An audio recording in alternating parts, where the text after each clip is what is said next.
তো আমরা বন্ধুরা আপনারা কেমন আছেন অবশ্যই কিন্তু কমেন্টে জানাতে পারেন। তো এক দাদা ভাই আমাকে কমেন্ট করেছেন যে তুমি একটু বিজেপির সাপোর্টার কম হও।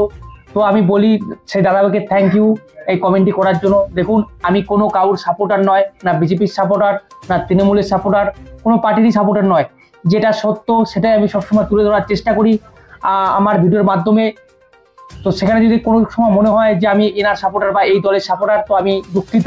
এবং তিনি আরেকটা কথা বলেছেন যে ভিডিওগুলো ঠিকঠাকই আছে কিন্তু একটু নলেজের প্রয়োজন, আমি চেষ্টা করব, তার জন্য তাকে ধন্যবাদ। এইভাবে আমাকে কমেন্ট করে জানান যে আমার কি কি অসুবিধা হচ্ছে, আমার ভিডিওতে কি কি সুবিধা হচ্ছে বা ভিডিও ঠিকঠাক হচ্ছে কিনা, সেভাবে আমি আর একটু নলেজ গেইন করব। আপনারা যদি কমেন্টে না জানান তাহলে কিন্তু আমি কমেন্টে জানাতে পারবো না, মানে আমি বুঝতে পারবো না। তো সেই দাদাভাইকে অসংখ্য অসংখ্য ধন্যবাদ, তিনি এইভাবে কমেন্টে জানিয়েছেন, তার জন্য সত্যি করে আমি খুবই তাকে ধন্যবাদ জানাচ্ছি। তো দেখুন আজকের যে প্রতিবেদন করব আপনারা, আমি বললাম যেটা সত্য ঘটে চলেছে আমি সেটাই শুধু তুলে ধরছি। আপনারাই আজকে বিচার করবেন যে কে সত্য কথা বলছে কে মিথ্যা কথা বলছে। আপনারা সকলেই নাম শুনেছেন উত্তম কুমার ব্রজবাসী, যার ছবি আপনারা আমার স্ক্রিনে দেখছেন। তো ইনাকে নিয়ে কিন্তু কম রাজনীতি হচ্ছে না পশ্চিমবঙ্গে, বা রাজনীতি করার একটা চেষ্টা কিন্তু চলছে পশ্চিম বাংলায়। কারণ তার কারণটা কি আপনারা এরপরে দেখুন, মাননীয় মুখ্যমন্ত্রী একটি টুইট পোস্ট করেছিলেন, আই অ্যাম শক।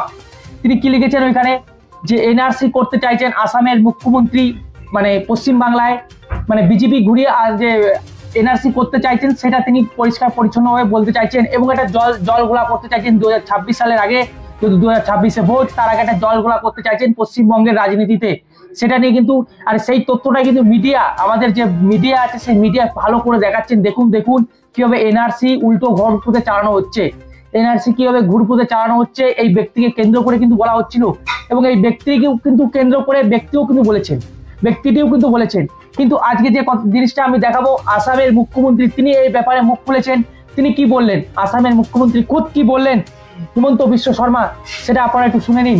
তো চলুন আগে সেই ভিডিওটা দেখুন, তারপরে এই যে আমাদের রাজ্যে যেভাবে জঘন্য খেলা চালাচ্ছিল অন্ততপক্ষে আমাদের রাজ্যের তৃণমূল সরকার, সেটাকে আপনারা লক্ষ্য রাখবেন এবং কমেন্টে জানাবেন। এই কথা যদি আমি বলে থাকি তাহলে যদি আমি বিজেপির সাপোর্টার হই, আমি আর কি বলবো, আমার কিছু বলার নেই। তো একবার শুনুন, সেই ভিডিওটা দেখুন আপনারা।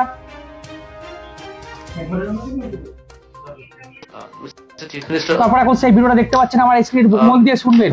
2 days back, Bengal Chief Minister had written on social media regarding a case of Look, that is a judicial process, but state government has already recommended that cases against post Rajbangshi should be withdrawn, and that process is on, I think, and that person's advocate is also he has an advocate. He should have informed tribunal that he belongs to post Rajbangshi and government has a withdrawal notice. The advocate did not pleaded his case. He has a advocate of a different kind. That advocate did not convey to the court that this person belongs to post Rajbangshi community, so cases should be withdrawn against him as per government OM. But both the advocate, he has 2 advocates. I have taken the papers. Both the advocate did not inform the court that he belongs to this community, and state government has already taken a decision to withdraw the case. So my lord, please withdraw the case. His case would have been withdrawn.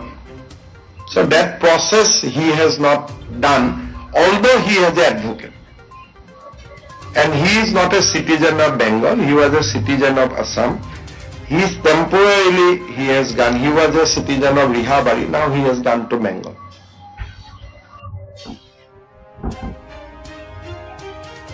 তো আপনারা শুনলেন আসামের মুখ্যমন্ত্রী নিজে কি বললেন। মনে হচ্ছে না যে আমাদের রাজ্যের তৃণমূল সরকারের যে হাটে হাড়ি ভেঙে দিলেন আসামের মুখ্যমন্ত্রী? আপনাদের কি মনে হচ্ছে না একটু? যদিও ইংলিশে বলেছেন, আপনারা কি বুঝতে তো পেরেছেন তিনি কি বলতে চাইছেন? শুনলেন আপনারা স্পষ্ট। এবং এর ব্যাপারে আমি যুক্তি দেবো যে কিভাবে তৃণমূল সরকার, আমি কেন বলছি তৃণমূল সরকার কিভাবে একটা এই ব্যক্তিকে কেন্দ্র করে, এনআরসি কে কেন্দ্র করে কিভাবে একটা জল ঘোলা করতে চেয়েছিলেন 2026 সালে। দেখুন আসামের মুখ্যমন্ত্রী কি বলছেন যে এটা কিন্তু সরকারের ব্যাপার নয়, এটা কোনো সরকারের ব্যাপার নয়, এই যে নোটিফিকেশন পাঠিয়েছে এটা কোর্ট পাঠিয়েছে, কোর্ট। তা কোর্টের সঙ্গে সরকারের কি সম্পর্ক আমাকে একটু কমেন্টে জানাবেন তো। এটা কোর্ট পাঠিয়েছে, তো কোর্ট যদি সেই ব্যক্তিকে পাঠিয়ে থাকেন এই নোটিফিকেশন, তার জন্য কি কি হবে? তার তো দুজন উকিল আছে, তো সেই দুজন উকিল গিয়েই তো বলতে কোর্টে হাজির দিতে পারতেন, বলতে পারতেন হুজুর এটা কি বলছেন আপনারা, এটা কি বলছেন আপনারা। কারণ আপনারা এই সরকার, আসামের যে সরকার আছেন বর্তমানে, সেই সরকার একটা নোটিফিকেশন জারি করেছে। আপনারা সেই নোটিফিকেশন জারিটা দেখতে পাচ্ছেন আমার স্ক্রিনে। এটা ফেব্রুয়ারি 4, মানে এই বছরের ফেব্রুয়ারি মাসের 4 তারিখে এটি জারি করেছেন। সেই নোটিফিকেশনটা আপনারা দেখতে পাচ্ছেন। সেখানে কি লেখা রয়েছে দেখুন তো।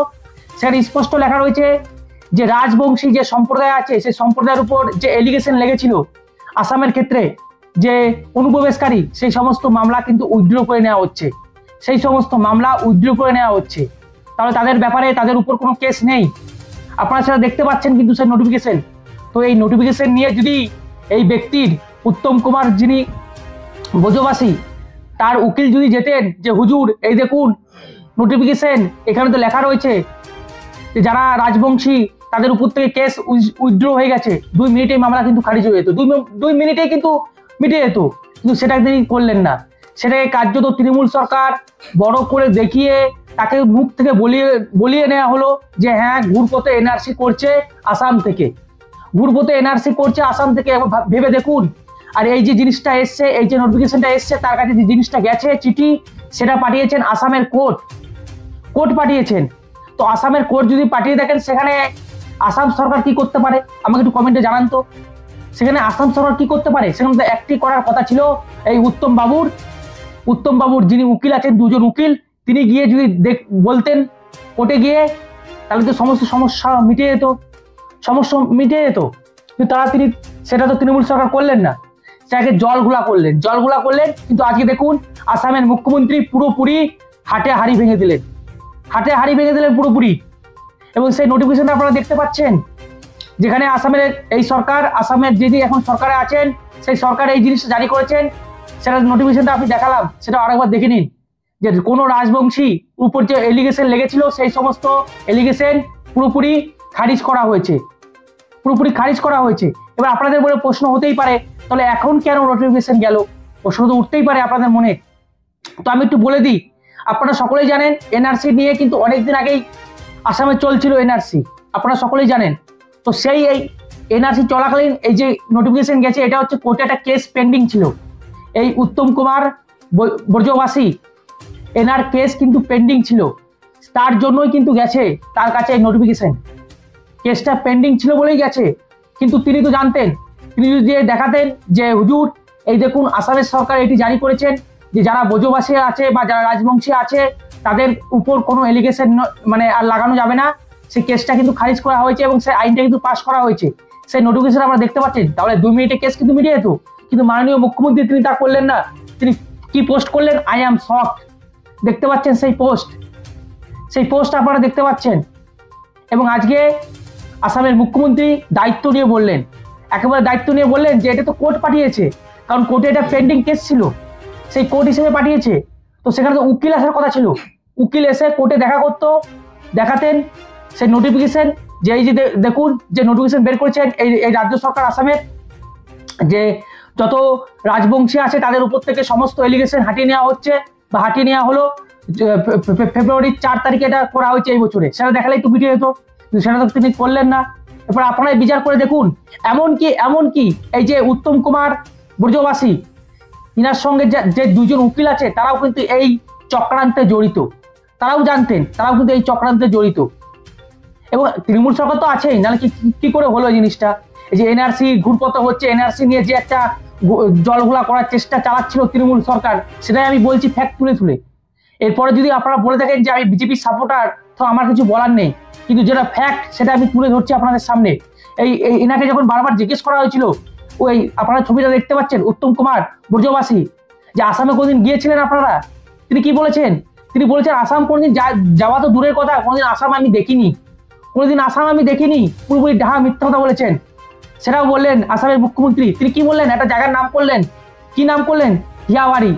হিয়াবাড়ি একটি স্থান আছে আসামে, হয়তো সেখানে তিনি বসবাস করতেন। কিন্তু মাননীয় মুখ্যমন্ত্রী যে তাকে নিয়ে চলে এসেছে পশ্চিমবাংলায়, এবং পশ্চিমবাংলায় এসে থেকে আধার কার্ড ও পশ্চিমবঙ্গের ভোটার কার্ড তৈরি করে দিয়েছে, সেটার ইনপুট, সেটার ইনপুট তো জানানোর দরকার ছিল আসাম সরকারকে। সেটা কেন জানায়নি? কার দায়িত্ব ছিল? সেটা তো আমাদের রাজ্যের মুখ্যমন্ত্রীর দায়িত্ব ছিল যে আসাম সরকার জানানো যে আমরা এনাকে নিয়ে চলে এসেছি। তো এরপরে পেন্ডিং কেস কোর্টে ছিল, সেই পেন্ডিং কেসের নোটিফিকেশন পশ্চিমবঙ্গে চলে গেছে, সেটা নিয়ে জলগুলা করছেন আপনারা। অথচ আমি দেখিয়ে দিলাম যে এই 2025-এর ফেব্রুয়ারি মাসে 4 তারিখে একটি নোটিফিকেশন জারি করা হয়েছে সরকারের পক্ষ থেকে। সেখানে বলা হয়েছে যত রাজবংশী সম্প্রদায়ের লোক আছে তাদের উপর যে এলিগেশন লাগানো হয়েছিল সেটা পুরোপুরি লুপ্ত করা হলো বা বিলুপ্ত করা হলো। কিন্তু সেই এই জিনিসটা নিয়ে তৃণমূল সরকার পুরোপুরি এনআরসি করার চেষ্টা হচ্ছে। 2026 সালে ভোট যেহেতু, তাই রাজবংশী যারা আছে তাদেরকে একটু ভয় দেখানোর চেষ্টা করলেন। এরপরে আপনারা বলুন এখানে কে সত্য কে মিথ্যা, আপনারাই বলুন। এর জন্য কে দায়ী আপনারাই বলুন। আমি তো তুলে ধরলাম, আমি কিছু বলবো না, আপনারাই বলুন কমেন্টে। আপনারাই বলুন যে কে সত্য কে মিথ্যে, কমেন্টে জানান বন্ধুরা। ভালো থাকুন, সুস্থ থাকুন। এবং কিভাবে জলঘোলা করার চেষ্টা হচ্ছে তৃণমূলের পক্ষ থেকে সেটা আমি তুলে ধরছি বারবার। আপনারাই কমেন্টে জানান, আমি আর কি বলবো। আপনারা সকলেই জানেন, সকলেই বোঝেন। তো রাখছি বন্ধুরা, ভালো থাকুন, সুস্থ থাকুন। রাম রাম, ভারত মাতা কি জয়, বন্দে মাতারাম।